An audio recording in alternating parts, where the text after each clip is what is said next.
This week, a drawbridge operator in Maryland recounts a surreal incident involving a massive unknown sea creature towed by the U.S. Coast Guard. A South Carolina mother fears an enigmatic entity lurking in her bedroom at night. And a Swedish boy captures a UFO on camera. Join us as we explore these perplexing encounters that defy explanation and venture into the uncharted territories of the unexplained. Stay curious, stay vigilant, and get ready to embark on this unforgettable journey into strange pathways.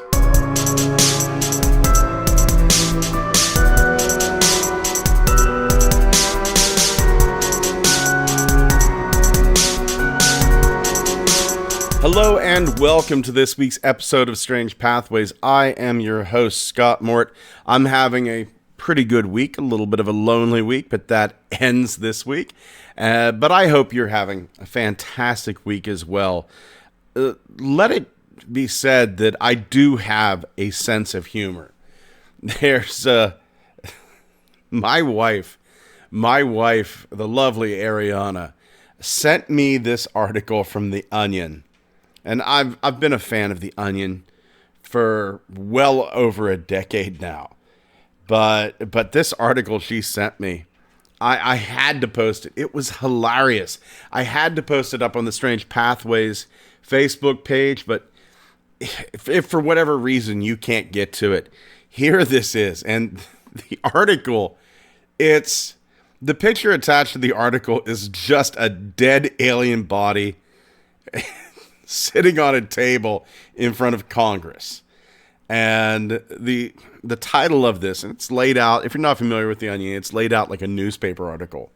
House panel didn't expect UFO whistleblower to just dump alien on a table like that.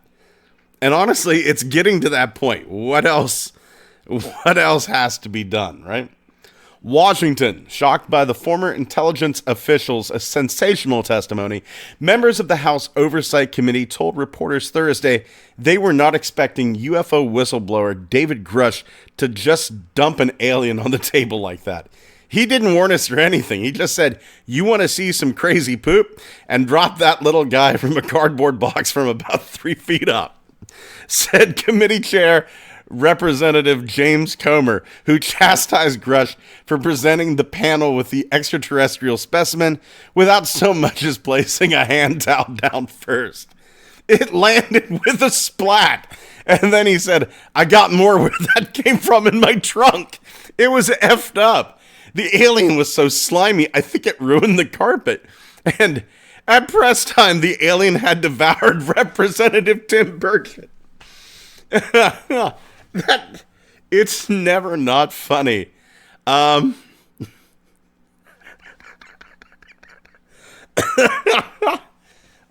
man. Anyway, I do love stuff like this. You know, I am okay with having a sense of humor about this stuff. Where I draw the line is whenever people are chastised for believing this, and that this is quite the opposite. And it's been an incredible couple of weeks, and every day that passes, it's almost like a little bit of vindication for those that have just had their lives ruined because they had some sort of encounter.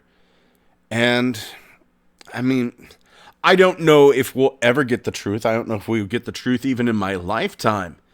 But right now, I can honestly say in my 49 years of life, I don't think we've ever been closer to knowing the truth about UFOs and extraterrestrial phenomena than we are right now. It's 10 seconds to midnight. If you're dealing with some sort of alien disclosure clock, we are at 10 seconds to midnight. It's an amazing time to be alive. It's a scary time to be alive. That old curse, "May you live in interesting times," We certainly do. On to this week's tales.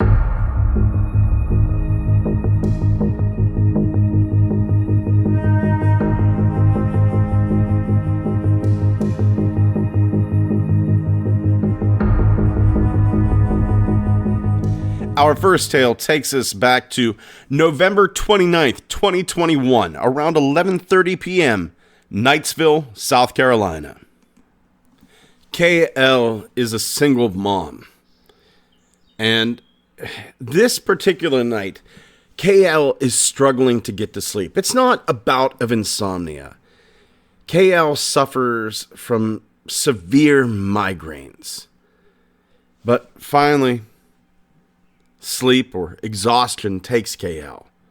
KL wakes up from a dream, but she's got that sensation. She feels like there's something in her room. Now, being that KL's a single mother, KL's daughter slept in the bed with her. KL is so terrified by this sensation that she hides both herself and her daughter under the blanket. Now, the daughter, thankfully, stayed asleep the entire night, including this incident. KL's under the blanket, hiding in terror. Suddenly, she feels a finger pressed down on her forehead right between her eyes. It's not even a small finger. It's as if a large man was pressing his finger right between her eyes. KL freezes, but that panic sets in. She has to do something. She reaches out from under the blanket and grabs her cell phone beside her bed and calls her mom. KL's mother answers the phone. But before KL can even get a word out, the cell phone dies. The call is ended. KL doesn't have a lot of choices left. So she peeks out of the blanket and she sees something in front of her. What it is, she's not quite sure. It looks like a mirage. She can't see through it, but she can see something is there. This causes KL to panic even more. KL's telling herself, no, you're seeing things. You're tired. You woke up. This is a dream. This is the migraine messing with your vision. So she reaches out her hand to prove to herself nothing is there. But KL makes contact. She grabs onto the arm, and even though the finger that was pressed into KL's forehead was huge, the arm is thin. KL really freaks out. She dials her phone again, but that phone is dead. It will not turn on. And to make things even weirder, it won't turn on, but it's still plugged into the charger. And then suddenly, KL, I don't want to say she falls asleep, but she passes out. And she goes back into this weird hypnagogic dream state. A character from a TV show that KL watches often is standing in front of her, trying to calm her down. But KL feels like this entity is just appearing as something she enjoyed. She forces her way out of that dream state, but then is kind of drugged back in. And now she's dreaming that her daughter and her are on the beach. She looks down into the tide pool on the beach. She sees these red and blue tiger's eye stones. She picks them up, puts them in her pocket. And the next thing that she knows, she wakes up. She checks her phone again. It had been charged. It's 4 a.m. and the migraine is completely gone. The next day, KL feels odd, off, lethargic. And she didn't feel threatened or hurt. It just frightened her to wake up to that. Now her daughter now has her own bedroom. KL's daughter has been telling her that she sees a green wavy man visiting her at night. She's terrified. KL is terrified that her daughter is being visited by this entity. KL might not have been the target. It might have been her daughter. KL has set up a video camera in her daughter's room. But on the nights that KL's daughter experiences these visits, the camera will not record.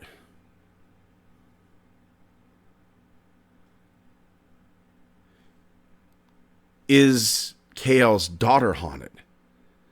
It's extremely possible that instead of a building being haunted or a piece of land, that this entity has attached itself to her daughter. But is this entity a bad thing? I remember reading a story whenever I was younger about this woman being chased by these twisted, vicious, scarred, and bloody entities. And finally, she's rescued by tall, glowing, beautiful entities, pure light, long blonde hair. And as these tall entities are taking her away, the scarred up, vicious beings attack them and take her. And as our protagonist is screaming, the entities are telling her, "Be not afraid." And they drag her off to heaven. You see, the twisted, evil-looking, scarred villains of the story were actually angels who had carried the scars of 1,000 million battles with demons. Maybe this frightening experience that KL had, maybe what she has is a protector. Maybe our guardian angels are not beautiful, gorgeous beings. Maybe they are twisted and damaged and scarred from protecting us time and time and time again.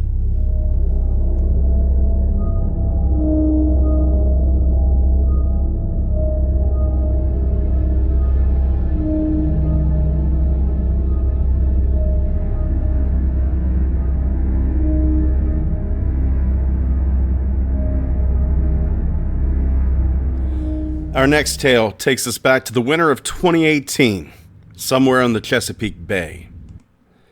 Our witness, who has decided to remain anonymous, has an interesting job. He is a drawbridge operator.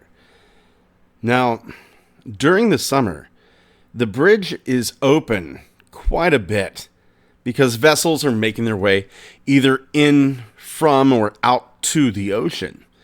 The operators there try not to disrupt the flow of traffic too much.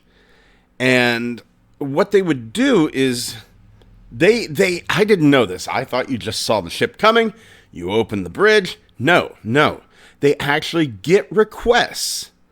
So they they batch these requests together and then open the bridge every 20 minutes. There is a Coast Guard station near the bridge. The perimeter is incredibly well defended and fenced off. And they take trespassing incidents very, very seriously. Now, since it's winter, the traffic on the bridge is minimal, and the bridge might only open 3 or 4 times a day just for the few fishermen that are in the area. It's this very cold winter day, January, and the operator has just taken his shift. They're on nights, and they would be on nights for the next 2 weeks. Part of the job is looking over the previous operator's log notes, and he's doing just that. On the outbound log, he notices that a big Coast Guard cutter, along with a bunch of smaller other boats and 2 tugs, had come through the bridge. He thinks this is a little odd. It takes a few dozen people to man all those crafts. It's the winter. That's unusual. He looks through the logs a little bit more. There had been no distress calls, no SOSs, no maydays. So he just kind of chalks it up to the Coast Guard is conducting a drill or an exercise. He's later into his shift, and he misses a first call over the radio. But he realizes it. He grabs the radio, asks them to repeat their message, and it's the captain of the Coast Guard cutter. The Coast Guard cutter tells the operator, I need that bridge to be open in exactly 13 minutes and keep it open until you get orders to lower it. It's not an issue. Fewer than 6 cars had crossed the bridge all night. And on top of that, law enforcement, military, they're entitled passage through the canal as needed. They called in with the estimated time of arrival. So whenever the time got close, he logged the communication and opened the bridge. He starts to see the bow lights of a small fleet of ships. 6 in total. The cutter, 2 tugboats, 3 other small craft. These smaller vessels are about 500 feet behind the cutter. Directly behind the cutter, 2 tugboats, side by side. As the cutter passes beneath the bridge and passes one of the cameras that the operator can see from the operator room, those cameras are so good, the operator can make out a dozen people aboard the craft. And it's good enough that he can't believe what he's seeing. About half of them are holding assault rifles. Tugboats came next. Middle of the night. Water visibility is poor. But the operator can make out thick ropes trailing into the water. Behind the tugs, they're towing something unfathomably long. Whatever it is, it's smooth. It has a greenish hue and a scaly texture. Judging by how fast the tugs were going and how much time it took this monster to pass by the camera, the operator guesses that whatever they had, this creature was at least 200 feet long.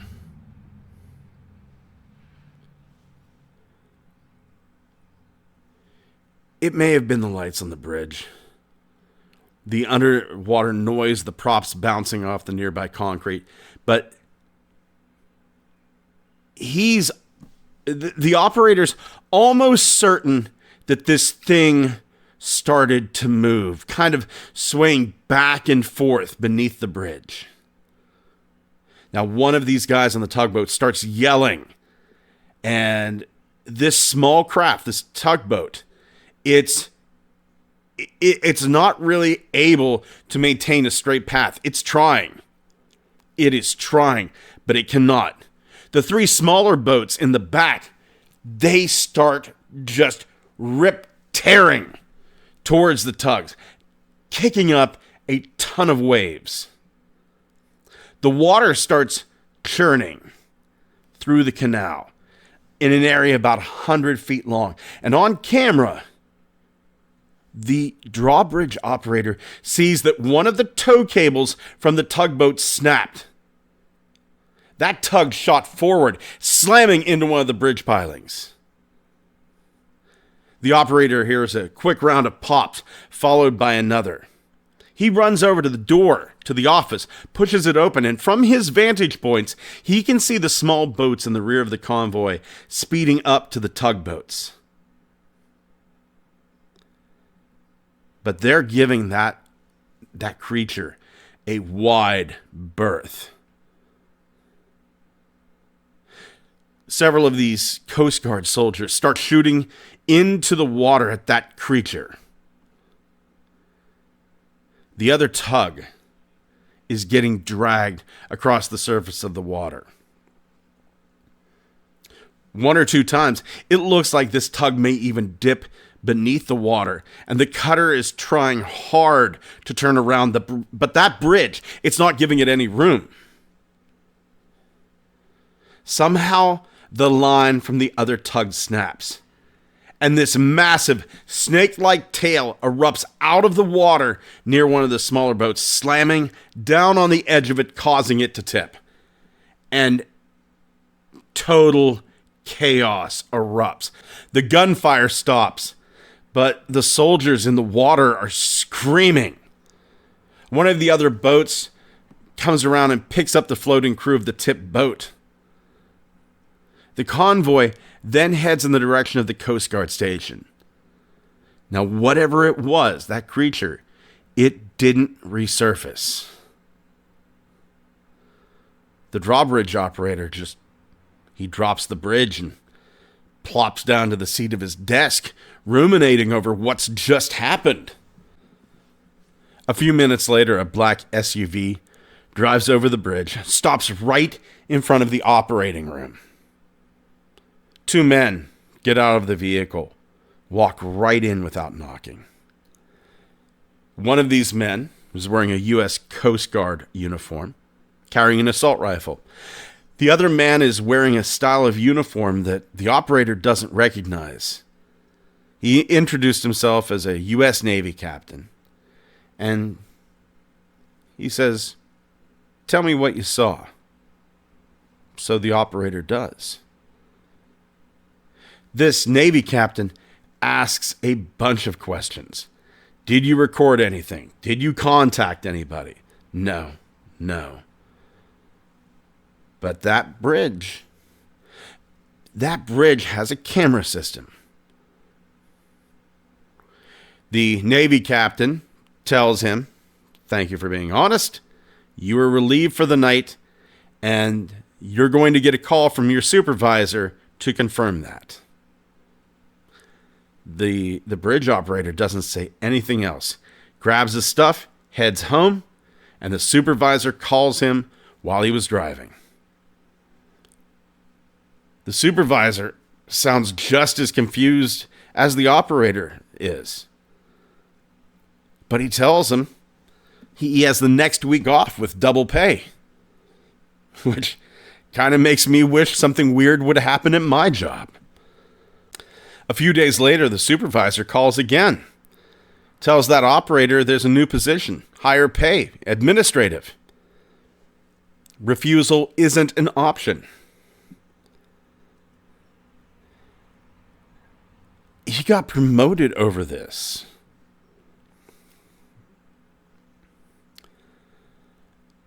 This is... I've often wondered, what would buy silence better? Would reward or punishment buy silence better? In my mind, a little of both. Keep your mouth shut. Get wealthy. Keep your mouth closed. Stay dead. I'm kind of curious. Would you, the listeners, would you be more apt to keep quiet about strange events if you were rewarded or if you were punished? Let me know. Head over to the YouTube channel. Let me know in the comments down below. I'm very curious. Myself, I think I'd be more likely to keep my mouth shut if I was rewarded. And that's just me. I'm a little bit of a head butter. So I think reward would work better for me than punishment.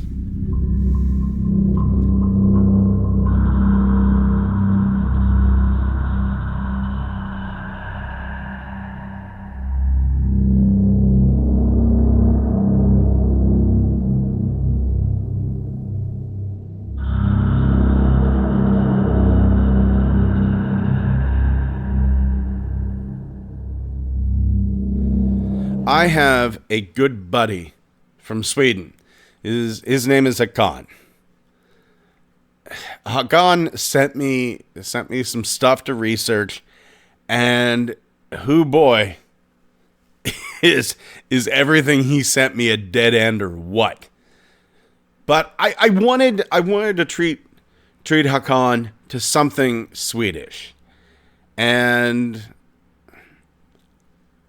I think I found something good.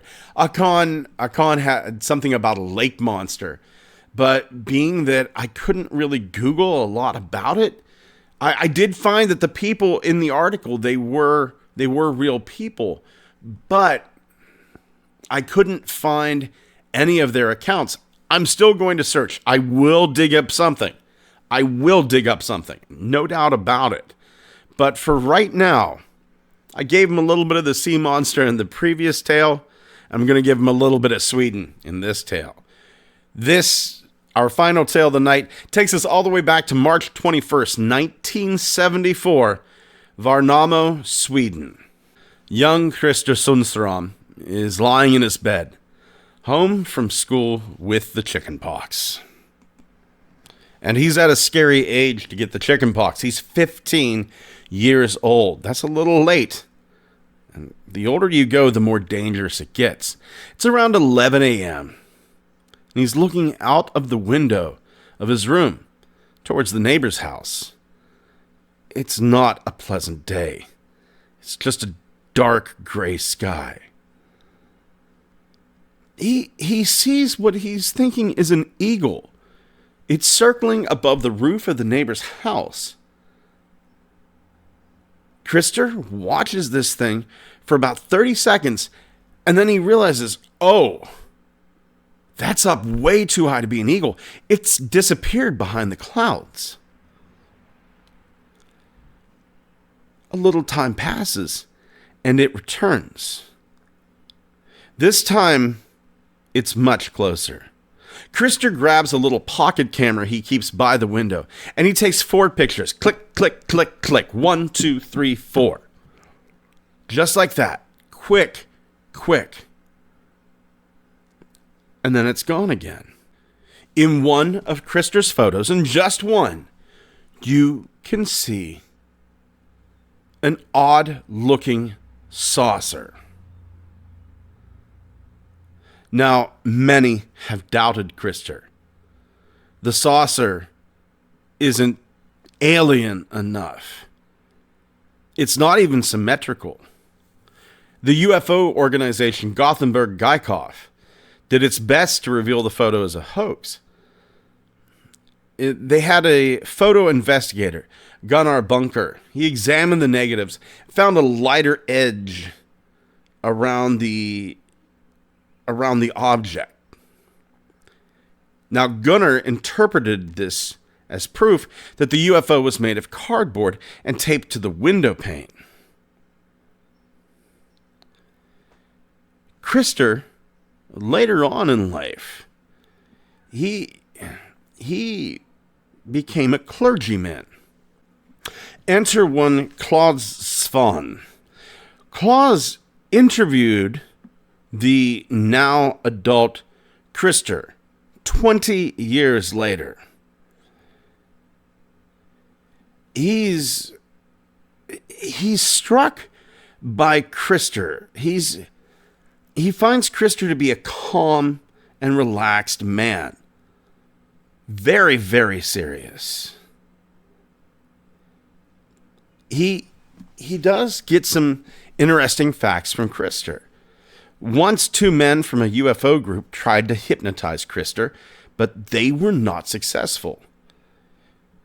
Krister told Klaus that sometimes he doubts the whole thing actually happened. Krister has a strong Christian view of life and doesn't think it's a good idea to investigate these types of things. Not that the craft or the objects themselves are evil, but the power behind them may be hostile. Much as if, a fly may be interested in one of us. And without thinking, we end its life. Krister also says, these UFOs, they produce several cults. I don't think that's good. Klaus asks Krister, can you tell me about the incident one more time? And Krister tells him, I was lying home in bed. I caught sight of a strange object through the window and circled in the sky. At first, I thought it was a bird. It moved like an eagle. I watched it for 1.5 minutes. It was far away. After a while, I got out of bed. I went up to the window. I brought the camera with me. When the object got closer, I took 5 pictures of it. 4 of the negatives were blank. The 5th one was good. The object then ascended, became smaller and smaller, until it couldn't be seen anymore. I felt that this was something unexplainable, something I couldn't understand, something not built by humans, but I can't say if it was a craft. And I didn't tell anyone about this until the pictures had been developed. I then talked to my parents, and at first they laughed, but my father found it interesting. He took the picture, and through a friend of his, the whole thing ended up in the local newspaper. By that time, gradually, I started to doubt what I had seen. My friends at school laughed at me. I had my Christian faith at the time. I read the Bible a lot and tried to find the answer there. Krister then goes on to say, whenever the experts looked at the photo and came to the conclusion that it was a hoax, not just a misrepresentation, but a hoax, Krister was very disappointed and very angry. To that very day, Krister claimed that the picture was genuine. But after he was made fun of, after he was called a liar, he even avoided looking up at the sky. There were other times that he tried to convince himself that someone had pulled a joke on him. He lent the camera out to a UFO investigator. He lent the negatives, too, to Henry Svensson, a UFO investigator. It took a long time before Krister got the camera back. Svensson never returned the negatives. A lot of people sent Krister books, phoned him up, wanted to talk to him. UFO groups, people with a general interest. Krister was so disillusioned. He asked his mother, throw the books away. I don't want to read them. And if I ever see anything like that again, I'm going to run, hide, and keep my mouth shut. That's kind of powerful, isn't it? Even though, yes, the photo looks The photo looks kind of odd. The UFO is not symmetrical. I believe Krister. I believe that what he snapped a photo of is something unusual. And my heart goes out to him. It is so heartbreaking that this man's life, maybe not ruined, man, it didn't make his life any easier. My heart goes out to Krister.